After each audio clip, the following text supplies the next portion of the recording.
Are you for or against more surveillance in order to protect our society from terror?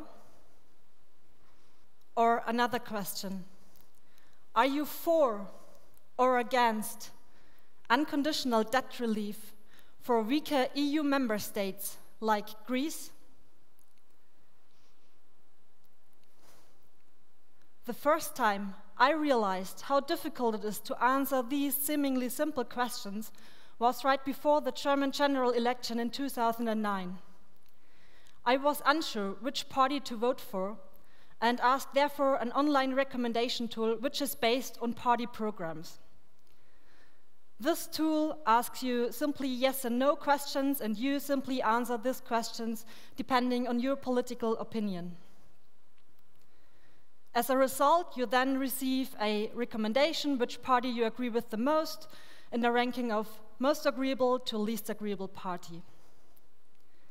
Back then, one of these questions I was asked was, are you for or against an intervention of the German Federal Army in Afghanistan? What seemed to be an easy question, so I am against war in general, so I thought obviously to be against it, turned out to be much more difficult to answer. What exactly does this mean? What is going on in this country? What if they are not intervening? Despite reading a lot, I was back then a subscriber of 2 newspapers, I read a lot in different magazines, and of course on websites of daily news outlets, I felt myself uninformed and insecure to form my own opinion. For years, I have been discussing this feeling of being uninformed with a lot of different people. And I always get the same feedback. Almost everyone is missing background information in order to have a deeper understanding of the current topics of our time. So, we are living in the age of information. That means we all have access to an unimaginable amount of great content, news, stories, articles from all over the world, 24/7. An ocean of information. So how is it possible that so many people are feeling uninformed despite having immediate access to a worldwide web of information? I'm not a journalist trying to answer this question, but I am a curious and interested member of our society, eager to understand the context, the current topics of our time. Being an editorial designer, I was wondering, since a lack of information hardly can be the reason, maybe a new format concentrating on conveying complex topics could help to gain a deeper understanding. So I began to investigate what it is that makes these topics so hard to understand and why they are obviously so difficult to convey. Therefore, my first question was, which bits of information do I need in order to get a deeper understanding of the current topics of our time? As a result, I saw a kind of a structure, a pattern, through all these topics. These topics are complex because they are multidimensional. They are built from diverse aspects, events, and all these aspects are interconnected and related to each other.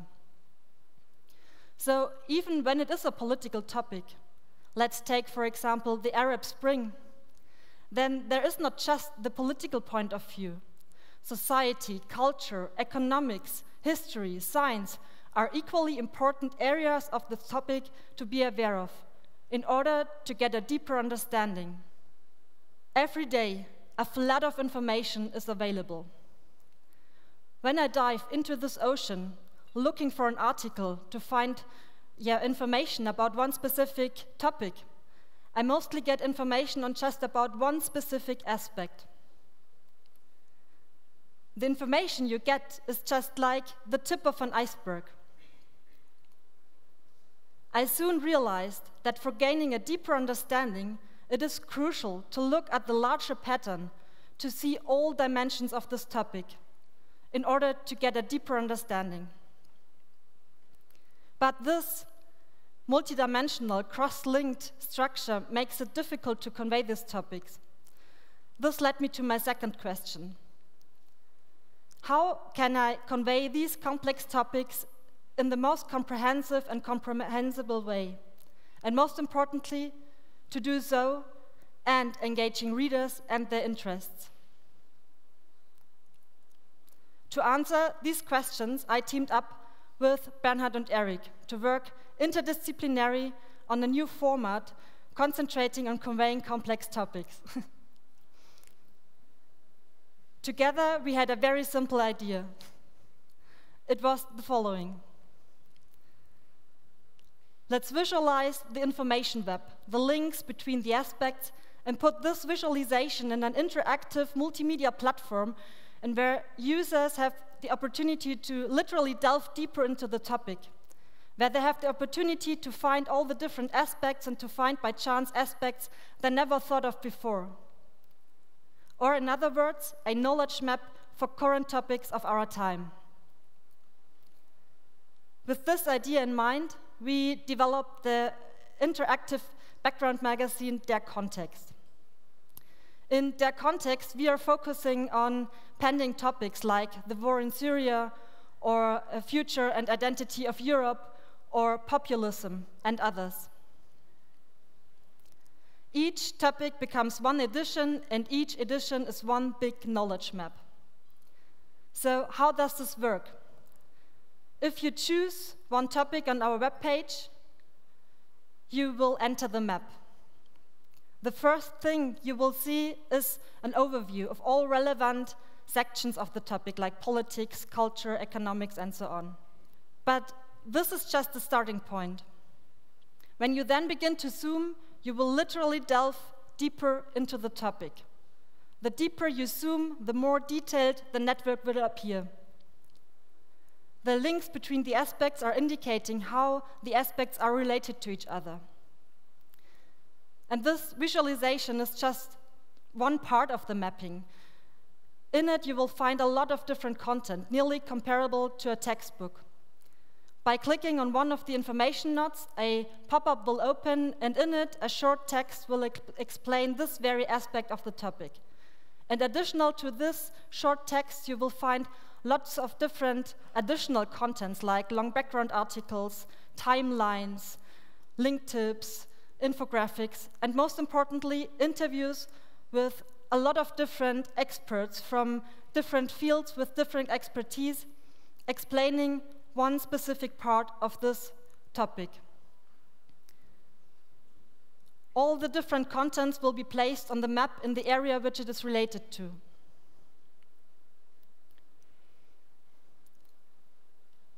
What Der Kontext offers its readers is a playful way to investigate one complex topic. They have the opportunity to find their own entry point, whether it is culture or politics, and they can decide by themselves how deep they will dive. But the important thing is, even when they're just reading one specific aspect or an article, they will see this information always in the overall context of the topic. We started publishing a year ago.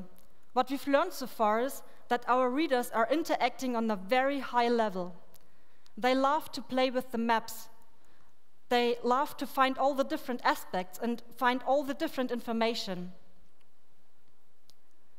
With Der Kontext, we just started our own approach for dealing with complexity and to find a new format that engages readers and their interests. But I think there are many more possible ways to reinvent the way of how to convey complex topics. Whether by using storytelling, design, or technology. Overall, I think it's very important to put the reader's needs as well as the requirements of the content into the center. So we are living in a complex world, dealing with complex topics, events, stories every single day. These topics are complex because they are interconnected and depending on several aspects. This is why they are not so easy to understand. and also why there are no simple answers to the questions related to these topics, like the questions I started with. But even when they are complex, everyone wants to understand and to be able to form their own opinion. And at least before an election or poll, it is crucial to know the context, to see the big picture of the current topics of our time, in order to make decisions based on a well-founded opinion. Simplifying the topics cannot be the answer, since these topics are not simple and there are no simple solutions for them. But embracing the complexity and finding new formats to do so can be a solution. In the end, it is all about context. So, let's rock complexity with context. Thank you.